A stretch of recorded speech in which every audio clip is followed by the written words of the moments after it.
नमस्कार दोस्तों, एक नई लर्निंग के साथ हाजिर हूं और आज की इस स्टॉक लर्निंग में हम लोग जानने की कोशिश करेंगे अदानी ग्रुप से एक बड़ी कंपनी। अदानी ग्रुप्स की वो कंपनी जिस पे अभी थोड़े दिन पहले बहुत सारे इल्जाम लगे थे। इल्जाम के बाद आजकल मार्केट कैसा रिएक्ट करती दिखी है और कैसा कामकाज के थ्रू इसका रिजल्ट का एक्सपेक्टेशन किया जाता है, हम इस लर्निंग में जानने की कोशिश करेंगे। कंपनी है अदानी एनर्जी सॉल्यूशंस।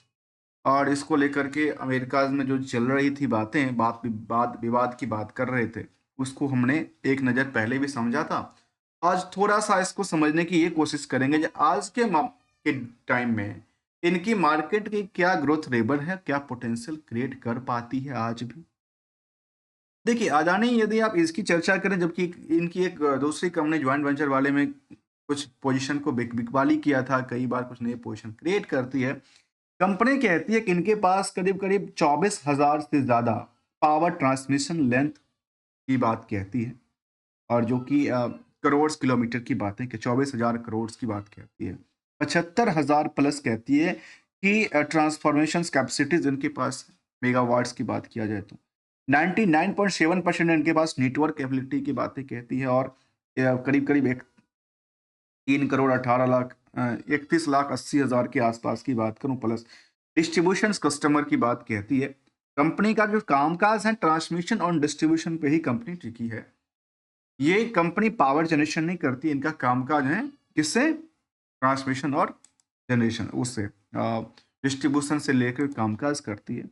यदि इनको देखेंगे ट्रांसमिशन को लेकर के, तो अलग अलग पे जगह पे इनका सस्टेनेबिलिटी की बात कहती है। और ट्रांसमिशन के अलावा यदि आप डिस्ट्रीब्यूशन को देखें तो ये भी अच्छी खासी कामकाज करती दिख रही है। और थोड़ा सा पार्ट्स इसको और डीपली जानने की कोशिश करते हैं, और वो ये कहता है कंपनी को, जो पावर ट्रांसमिशन में क्या है इनके पास। पावर ट्रांसमिशन में ये बात कहती है कि इनके पास यदि आप देखेंगे तो करीब करीब 132 केवी का, 220 केवी का, 400 केवी का जो कि इनका कारोबार रहा। इसमें 31 साल के एक्सपीरियंस की बातें कहती है। अक्रॉस 14 स्टेट में इनका कारोबार फैली हुई नजर आती है। 37 से ज़्यादा प्रोजेक्ट की बात कहती है, और सस्टेनेबल की बात करें 73 की आसपास की बात कहती है। जहाँ पे फिलहाल इनके ट्रांसमिशन सब्सिडरी की बात करें तो काफ़ी सारे सब्सिडरी कंपनी इनके पास अवेलेबल हैं। अब काउंट करेंगे शायद थक जाएंगे, हम खुद ही थक जाएंगे इसकी सब्सिडरी को काउंट करते करते। रिसेंटली की बात करूं इनको, तो कंपनी में अभी आज के टाइम की ऑर्डर बुक की बात करूं, जो कि हमने बिजनेस स्टैंडर्ड या फिर बिजनेस टूडेज या जो कुछ मनी कंट्रोल की रेफरेंस से लिया, और ये गूगल फाइनेंस की हेल्प से हमने इसको कवर किया, तो समझ में आया कि करीब 54,700 करोड़ का आज भी इनके पास ऑर्डर बुक है। क्या है? ऑर्डर बुक है। आइए जरा जानने की कोशिश करते हैं इस कंपनी को लेकर के। जहां पे चार्ट ग्राफ पे हमने पिछले एक साल में उतार चढ़ाव बिल्कुल देखा। उतार चढ़ाव के बाद जो बड़ी बड़ी गिरावट हुई मार्केट में, वो कब कब हुई। एक तो इलेक्शन वाले जो रिजल्ट का परेड था उसके दिन की बात करूं, उसके बाद मार्केट ने सेंटिमेंट में देखा गया कि आज भी लगातार गिरती गिरती नैया इनकी उबरने की कोशिश कर रही है, जिसमें निवेशकों का इंटरेस्ट जाना जाए तो कह सकते हैं करीब करीब 5 लाख से लेकर के 6 लाख निवेशकों का ध्यान केंद्रित करता है, उनकी पैसी लगी हुई है। तो इनका समरी डेटाबेस क्या कहती है उस पे एक नजर डालिए। देखिए, बुक वैल्यू 175 का बुक वैल्यू के मुताबिक जो मार्केट की प्राइस हुआ 462 रुपए का।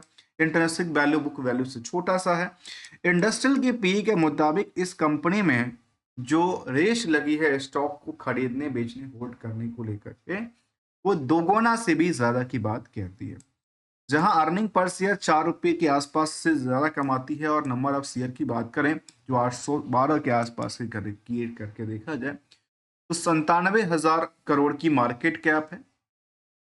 हायर टू हायर 1348 तक गया था, लोअर साइड में 548, जो कि लास्ट 52 वीक की डेटाबेस की बात किया जाता है। फिलहाल इन दोनों का भी एवरेज करके देखें तो कितना क्रिएट होता है, ये कह सकते हैं कि 13,518 और 1900 करीब 30 रुपए के आसपास की यदि बात करें इनको एवरेज लेकर के, तो मार्केट हमें ये पता चलेगा ये जब रेंज है वो कहाँ पे है। इसको आप एवरेज करके देखिए तो कितना निकल के आता है। 1900 के अलावा 850 ये हो गया, और 800 870 के आसपास। देखिए ये भी फिलहाल जो प्राइस है वो अपनी बॉर्डर लाइन से अभी निचली ही परत में दर्ज करती दिखी है, अर्थात इसको ब्रेकआउट होने की सिचुएशन क्रिएट करती है रिजल्ट का प्रोस्पेक्टिव देखने के बाद। यदि कानो कान खबर मिल गई तो शायद बड़ी रैली भी क्रिएट कर जाए और ये बड़ी बड़ी गिरावट भी हो जाए, क्योंकि दोनों अलग अलग कौन करता है, जिनके पास वो करने की कैपेसिटीज है। एक आम निवेशकों की हित की बात करूं तो आरओई आरओसी की बात करीब 8 से 9% की रिटर्न क्रिएट करती है। डेट टू इक्विटी काफी ज्यादा है, 1.86 का करंट रेशियो की नंबर है। और इस बिजनेस मॉडल में यदि आप लास्ट 12 महीने की डेटाबेस को देखें, इस कंपनी का जो रिस्क फैक्टर है पता है कितने का है? इसका नेट इनकम मार्जिन केवल 2% ही कमाती है, जो कि इंडिया की दिग्गज कंपनियों के तौर पे हैं और मार्केट में इनको लेकर के बड़ी बड़ी उथल पुथल वाली बातें भी शामिल कर। इनके बिजनेस में 2% के नेट इनकम मार्जिन के बेसिस पे आउटस्टैंडिंग और उसके बेसिस पे यदि देखेंगे आउटस्टैंडिंग तो 1400% की आंकड़ा को साझा करती है। तो आगे का रिएक्शन इस कंपनी को लेकर क्या कहती है हम समझने की कोशिश करें। सबसे पहले आते हैं इनके ट्रेंडिंग फाइनेंशियल के मुताबिक जो अभी तक का डेटा 2024 तक शामिल किया था। जो ईयर एंड ईयर बेसिस का ग्रोथ रेट चार्ट था उसको आप देखेंगे पिछले 5 सालों के दौरान में, तो पिछले 5 सालों में वाई वाई में 9% की गिरावट और ये डेटाबेस कहती है। वहीं पे पिछले 5 सालों की यदि आप सीजीआर कंपाउंडेड सेल्स के मुताबिक देखते हैं तो कंपनी में 48% तक की शेयर्स में ग्रो दर्ज करती है लास्ट 5 महीने में 18%। प्रॉफिट भी कंपनी ऑलमोस्ट कह सकते 13 से लेकर के नियरली 13% के बीच में घूमती दिखती है। वहीं पे कंपनी का पता है क्या, कंपनी की चार्ट ग्राफ को पिछले 5 सालों की ग्राफ के मुताबिक देखेंगे तो ये जो मार्केट रहा वो कहां पे आके अटकी पड़ी। देखिए 5 साल में कहां चली गई, कहां से कहां, मतलब इसके मुताबिक ये कंपनी का कारोबार इसके मुताबिक तो चल रही थी, सेल्स तो चल रही थी, लेकिन स्टॉक प्राइस को पता है ना कैसे किसने गिराया, कैसे गिरा, मार्केट फिर मार्केट में निवेशकों का इंटरेस्ट बढ़ा नहीं, क्योंकि लगता है कि शायद बड़ी झोलझाल की बातें कहती है। चलिए इनको झोल झाल के समझने की कोशिश करते हैं। तो क्वार्टरली डेटाबेस जो इसका निकल के आया उसके मुताबिक क्या था, इनका ये फंडामेंट स्ट्रेटजी देखने को मिला जहाँ पे ट्रेंड ग्राफ ऐसे बना कि रिवेन्यू सोर्स में वाई वाई में 68% से लेकर के 144% तक की वृद्धि की बात कहती है। वहीं एक साल की ग्राफ के मुताबिक आप देखेंगे तो जो इसकी जो फाइनेंशियल रिवेन्यू मॉडल की बेसिस की बात करूं उसके मुताबिक मार्केट में फिलहाल एक लंबी डिप के आसपास आके अटकी पड़ी दिखती है। एक ही रेंज में काफी दिनों तक ट्रेडिंग करती रही है स्टॉक, या ट्रेडिंग में रेजिस्टेंस को देखा जाए, बॉटम की प्राइस को देखा जाए, बीच में मार्केट पिछले कुछ दिनों से एक इनकी सिचुएशन के मुताबिक से मार्केट में गिरावट दर्ज करती है। जबकि लास्ट 12 महीने की डेटाबेस इसमें 20,000 करोड़ से ज्यादा की टर्नओवर क्रिएट करती है। और सोचने वाली बात है कि इस तरह के टर्नओवर कंपनी में कभी नहीं था। 131 करोड़ 2015 में हुआ करता था, आजकल 20,000 करोड़ से ज्यादा की टर्नओवर क्रिएट कर रही है। ऑपरेटिंग प्रॉफिट भी करीब उस टाइम पे तो 78% के आसपास था, आजकल 31% रह गया, तब भी तो काफी ज्यादा दर्ज करती है। इंटरेस्ट की बर्डन सताती है और जो अदर सोर्स ऑफ इनकम है इसमें निगेटिव का इम्पैक्ट डाल, इसकी वजह से इंटरेस्ट काफी ज्यादा पेमेंट करनी पड़ती है कंपनी को। तो जो प्रॉफिट है उसको क्या किया जाता है, दबा दिया जाता है। और नेट इनकम जो पोर्शंस है वो क्यों दब गया, उसके पीछे वजह क्या था, इंटरेस्ट की पेमेंट की वजह से हो गया। इसके अलावा यदि आप क्वार्टरली को भी देखते हैं तो पिछले कुछ सालों की डेटाबेस में अच्छी खासी रैली पे चल रही थी। अब मार्केट में गिरावट भी हुई, एक बार निगेटिव इंपैक्ट बिल डालती निकल के आई और वो 1300 करोड़ से ज्यादा की क्या थी, जून पीरियड में मार्च टू जून में इसमें एक बड़ी निगेटिव इंपैक्ट डालती दिखी थी।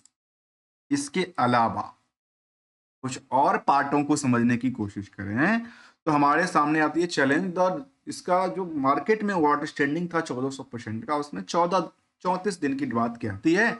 और बैलेंस शीट के मुताबिक इस कंपनी में कर्ज काफी ज्यादा है। कंपनी ये पता ही है सबको, मार्केट में कर्ज लेकर सबसे ज्यादा कौन काम कर रहा है, यही कर रहे हैं।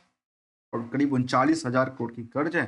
तो कर्ज लेकर किया क्या, प्लांट और लैंड्स बनाए, एसेट्स क्रिएशन किया। ऐसा तो था नहीं जो इसको लेकर कुछ और खर्च कर लिया। इनको ज्यादातर कहाँ पे लगाई, प्लांट मशीनरी में खर्च करके रखा है, इस पे डिप्रिसिएशन पे मिल जाएगा अच्छा खासा। और ओवरऑल इन्वेस्टमेंट भी करीब 1600 करोड़ के आसपास की बातें कहती है, जो कि सब्सिडरी वगैरह में किया होगा कंपनी ने। पीयर्स के मुताबिक आप कंपेयर करते हैं तो यहाँ पे अदानी एनर्जी सॉल्यूशंस के अंदर जो बाकी कंपनियां हैं जो कि इसी डिस्ट्रीब्यूशन का कामकाज करती है, जिसमें कि एनटीपीसी भी है और अदानी ग्रिड का पावर ग्रिड भी है, इनसे भी अगर कंपेयर करेंगे तो शायद ये कह सकते हैं कि जो नेट इनकम मार्जिन था उसके कंपैरिजन, चाहे वो इनकी पीयर्स में, चाहे वो जेएसडब्ल्यू एनर्जी हो, एनटीपीसी ग्रीन की चर्चा नहीं करेंगे क्योंकि ट्रांसमिशन वाली कंपनी में क्या देखा जाए, पावर ग्रिड की बात करेंगे जिसमें करीब 33% के आसपास से लेकर के यहाँ केवल 2% रहे, जबकि आउटस्टैंडिंग पार्ट इस कंपनी का रिस्क फैक्टर परसेंटेज ज्यादा था लेकिन नंबर ऑफ टाइम फ्रेम काफी कम की बात कहती है। निवेशकों का इंटरेस्ट में मैंने कहा कि 5 से 6 लाख निवेशकों का इंटरेस्ट है। प्रमोटर अपनी पोजीशंस लगातार जो है अभी फिलहाल 70% के आसपास लेके बैठी है। एफ आई डी आई में होल्डिंग की बात करें तो एफ आई की भी होल्डिंग अच्छी खासी 17% तक, डी आई की होल्डिंग में करीब एफ आई ने पोजीशन बेचा तो डी आई के पास अभी पोजीशन थोड़ा बहुत बढ़ा, आम निवेशकों के पास ही पोजीशन इसमें अच्छी खासी बढ़ी हुई दिखती है। आम पब्लिक की होल्डिंग में करीब 6% से ज्यादा की 7% के आसपास की होल्डिंग की बातें कहती है। और ओवरऑल कंपनी में आज भी रिस्क फैक्टर ज्यादा कहती है क्योंकि कंपनी में डिविडेंड पे आउट नहीं है, इंटरेस्ट रेट काफी ज्यादा होता है और जो कैपिटलाइजेशन इंटरेस्ट रेट है काफी ज्यादा है। प्रमोटर का होल्डिंग जो है पिछले कुछ 3-4 सालों में 4% के डिक्रीज करती है, तो वो कोई बड़ी बात नहीं कहती है, अभी भी तो अल्टीमेटली है ही मार्केट में। अल्टीमेटली तो बात कहती है जहां 97,000 करोड़ की टर्नओवर की मार्केट कैप की बातें कहती है, वहां पे करीब करीब 20,000 करोड़ की मार्केट में इनका टर्नओवर भी बना लेती है लास्ट बार। जबकि हमने देखा कि इनके पास लगातार नई नई कंपनी को जन्म देते जा रहे हैं, एक्विजिशन करते जा रहे हैं, एक तरफ कहीं पे पोजीशन बेचते हैं, एक जगह पर पोजीशन लेते हैं। तो ये तो एक मार्केट की फितरत है, मार्केट की फितरत है कि जहां पे जो बेनिफिट मिलता है वो लोग वही काम करते, चाहे बिजनेसमैन हो चाहे वो आम निवेशक हो। इसीलिए हमने इसको समझने की कोशिश किया। जहां तक इस कंपनी को लेकर के सेगमेंट वाइज का सवाल है, जो सेगमेंट वाइज में जो ट्रांसमिशन का कामकाज करती है उसको लेकर कुछ ऐसा डेटा साझा किया होगा, शायद हम उसको ले पाएंगे, ऐसा कोई डेटाबेस इन्होंने साझा नहीं किया है। डिविडेंड की कोई ट्रैक रिकॉर्ड नहीं है पिछले कुछ सालों के डेटाबेस के मुताबिक, क्योंकि कंपनी कुछ देती लेती अपने निवेशकों को है नहीं, क्योंकि ज्यादातर जो होल्डिंग है खुद का ही। स्टैंडअलोन डेटाबेस के मुताबिक जो सितंबर तक का रिजल्ट था उसमें अच्छी खासी रैली थी, लेकिन operating profit margin, net profit margin में 50% ज्यादा की गिरावट की बात कहती है। और कंपैरिजन टू तो कुछ सालों के डेटाबेस में पिछले 5 सालों में तो रैली क्रिएट किया, लेकिन बाद में मार्केट में एक लगातार गिरती हुई। और ये एक टाइम फ्रेम की बातें हैं दोस्तों, इसमें ये नहीं है कि मार्केट में गिरता नहीं है, चलता नहीं है, वॉल्यूशन का क्या हुआ, एक टाइम फ्रेम का सवाल है कि जब आप कंपेयर करने के लिए यहाँ से यहाँ पे करेंगे तो हमारे सामने ये दिखता है कि मार्केट तो बड़ी डीप पे चली गई। जब हम कंपेयर करें यहाँ से यहाँ करेंगे तो मार्केट रैली क्रिएट करती है। इसलिए हमेशा कोई ना कोई ले रहा है, हमेशा कोई ना कोई बेच रहा है। फिलहाल की बात करें पिछले 5 सालों की, अभी एक ही रेंज में काफी दिनों से देखने को बन रही है। इसका फिलहाल की रेंज यही है, इसी रेंज में लगातार काफी दिनों से बना हुआ है। मार्केट जब रिजल्ट का एक्सपेक्टेशन देखते हैं उसके हिसाब से मार्केट शायद रनवे पे उड़ने के लिए तैयार हो सकती है।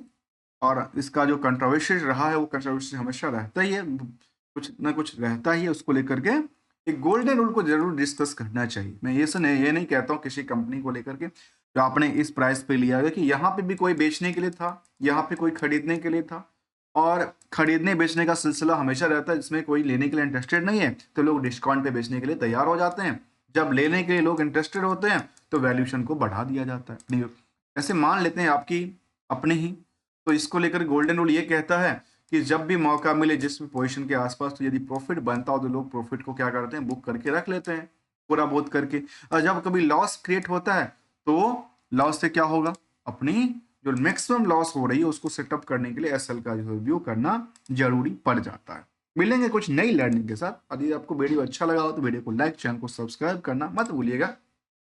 We are neither a trader not an advisors only as a learning। यदि आपको better learning understanding and awareness part को लेकर के सपोर्ट करना हो तो ज्वाइन बटन को क्लिक करके सपोर्ट भी कर सकते हैं।